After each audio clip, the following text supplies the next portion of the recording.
सैया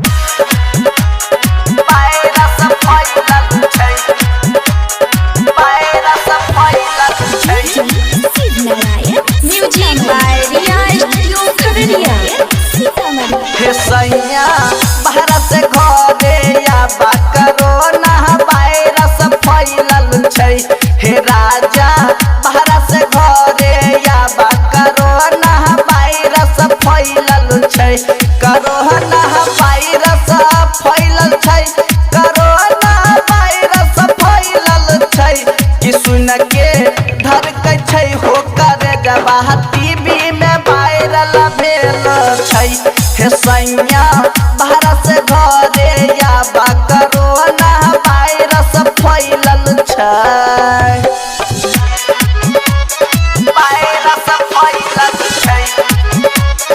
वायरस फैलल छै।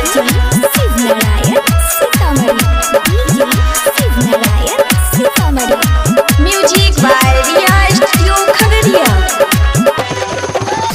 हो चीन से बहल छै ये करहावा नहीं इलाज में कम करे दावा। हे राजा नहीं इलाज में कम करे दावा। सुन ना हो चीन से बहल छै ये करहावा नहीं इलाज में कम करे दावा। ए सैया नहीं इलाज में कम करे दावा। हम बुझना कि हम कहै छियै कन कन के पूरा विस्तार भेल छै। हे सैया बाहर से घरे या कोरोना वायरस फैलल छै।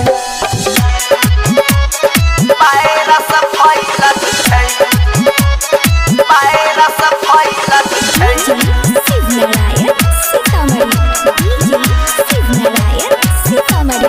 Music by Riya studio Khagaria. हो कर असर हो छै बड़ी गहरा।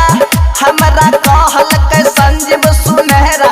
हो हमरा कहलकै संजीव सुनहरा। सुन ना हो कर असर हो छै बड़ी गहरा। हमरा कहलकै संजीव सुनहरा। हे राजा हमरा कहलकै संजीव सुनहरा। हम बुझना कि रूपेश भेल ये कर शिकार देवर महेश कहै छै। हे सैया बाहर से घरे